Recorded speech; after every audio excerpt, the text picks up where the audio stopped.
आज सैटरडे था तो काफ़ी लेट उठा हूँ, ऑलमोस्ट 9 साढ़े 9 हो चुके हैं। आज पुश डे है बट उससे पहले let me give you my physique review. तो आज पुश डे है तो उसमें chest and shoulders and triceps इनको कवर किया जाएगा। बाकी मैं डेली एब्स की वर्कआउट कर रहा हूँ एंड कार्डियो कर रहा हूँ। देख सकते हो मेरा पेट काफ़ी फ्लैट हो गया है।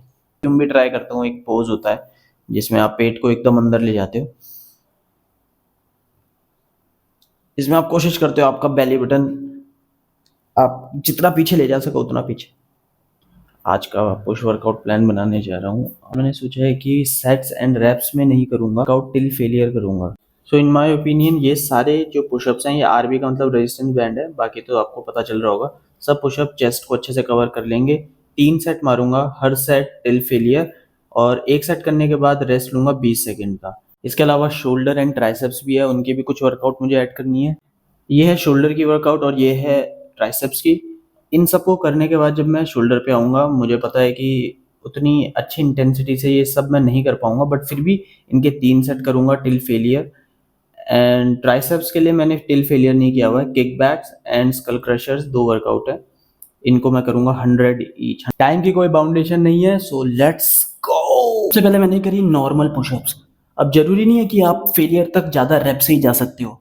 आप अपने एक रैप को बहुत धीरे धीरे करके भी अपनी जो है स्ट्रेंथ को और एनर्जी को ड्रेन कर सकते हो, बट आपको ये तब तक करना है जब तक आपकी हालत ख़राब ना हो जाए, जब तक आपको ज़्यादा से ज़्यादा स्ट्रगल ना करना पड़े।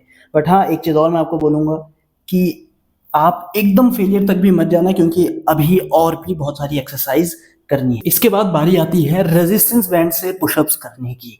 ठीक है, ये आपके पुशअप्स को बहुत ही डिफिकल्ट बना देगी। मेरी तो हालत इसमें ख़राब हो जाती है। अगर आपके पास रेजिस्टेंस बैंड नहीं है तो आप एक हैवी बैग का यूज़ कर सकते हो, नहीं तो आप एक और सेट पुशअप्स का मार लेना। इसके बाद decline pushups till failure. Again जो बातें मैंने नॉर्मल पुशअप्स के लिए बोली थी वो इधर भी अप्लाई होती है, और ये नॉर्मल पुशअप से थोड़ी डिफिकल्ट होती है एंड अपर चेस्ट के लिए भी होती है। If you want to look like athlete you have to train like athlete, इसीलिए मैं कर रहा हूँ यहाँ पे explosive workout, clapping pushups till failure. Last pushup workout जो है वो है क्लोज आर्म पुशअप्स, और इसे भी फेलियर तक करना है। फेलियर की अच्छी बात यह है कि ये सबके लिए अलग अलग है और आपकी स्ट्रेंथ के हिसाब से अपने आप एडजस्ट हो जाएगा। क्योंकि अगर मैं बोलूँगा 20 रैप तो किसी के लिए वो ज़्यादा, किसी के लिए कम हो सकता है, बट टिल फेलियर, और फेलियर भी नहीं, लगभग 80% ऑफ योर फेलियर तक आपको ये सारे वर्कआउट करनी है। चेस्ट तो हो गई, अब देखते हैं शोल्डर की workout. Wall upside down press, जो कि बहुत डिफ़िकल्ट है, और आई एम प्रीटी श्योर इसमें अगर आप 10 से ज़्यादा जा रहे हो तो यू आर वेरी स्ट्रांग, वो भी स्पेशली इतने सारे पुशअप वर्कआउट करने के बाद। Pike pushups.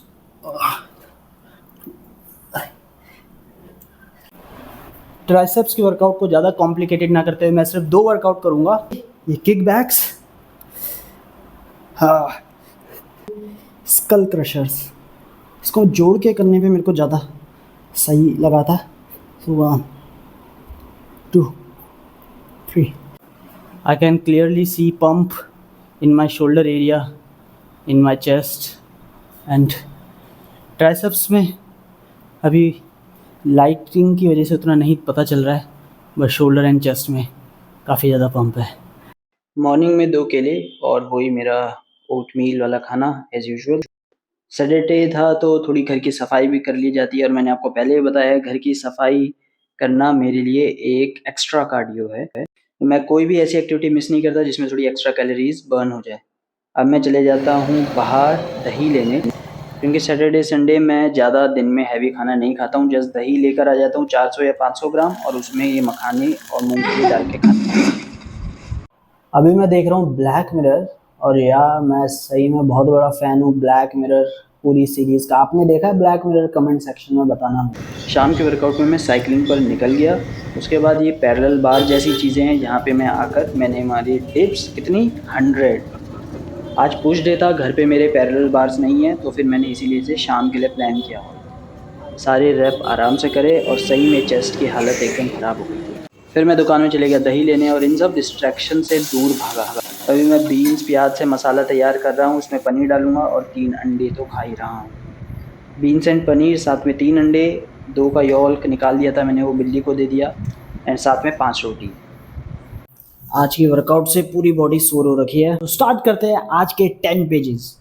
सो इसमें कोई डाउट नहीं है कि जो लाइफ एक्सपेक्टेंसी है वो समय के साथ साथ बढ़ गई है। ऐसा बोला जा रहा है कि 0.3 ईयर्स हम हर साल अपनी लाइफ में ऐड कर लेते हैं। बट व्हाट इफ हर साल आप 1 साल अपनी लाइफ एक्सपेक्टेंसी में ऐड कर पाओ? इसका मतलब आप तो इमोर्टल हो जाओगे, अमर हो जाओगे। क्योंकि चैप्टर का ही नाम ये है कि little things that add up to the long and happy life, तो इसीलिए ये सारी बातें मैं कर रहा हूँ। फिर इसके बाद ये बोला है कि एक्टिव माइंड बहुत ज़रूरी है। हम बॉडी के वर्कआउट तो बहुत सारे करते हैं, बट क्या आप अपने माइंड को एक्टिव रखते हो? कई जो है रिसर्च बताते हैं कि माइंड को एक्टिव रखने के लिए भी आपको कुछ ना कुछ करना चाहिए। हमारे न्यूरॉन्स जो होते हैं 20 साल के बाद से ही एज होना शुरू हो जाते हैं, कमज़ोर होना शुरू हो जाते हैं। तो इसलिए हमें कोई ना कोई ऐसी एक्टिविटी करनी चाहिए, कुछ ना कुछ नया सीखना चाहिए, अपने आप को कंफर्ट जोन से बाहर रखना चाहिए, जिस ताकि हमारा ब्रेन भी हेल्दी रह सके। कुछ लोग अपनी उम्र के हिसाब से बड़े दिखते हैं। इसका एक मेन रीज़न जो हो सकता है वो है स्ट्रेस।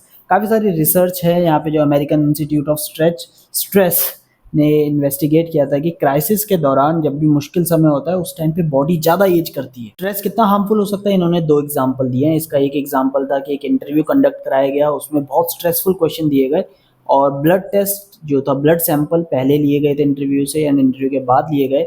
दे फाउंड कि उसमें जो एंटीबॉडीज़ है, जो बीमारियों से हमें बचाती हैं, वो तब एक्टिवेट होती है जब हमारी बॉडी में कोई पैथोजन आता है। तो स्ट्रेस के दौरान भी लगभग सेम ही वो रिएक्ट कर रहे थे जैसे कोई पैथोजन आ गया हो बॉडी में, कोई हार्मफुल जो है कीटाणु आ गए हो, इस तरीके से वो रिएक्ट कर रहे थे। इसके बाद कुछ लेडीज़ पे टेस्ट किया गया जो ज़्यादा स्ट्रेस लेती थी। ये पाया गया कि उनके जो सेल हैं वो ज़्यादा जल्दी एज कर रहे हैं।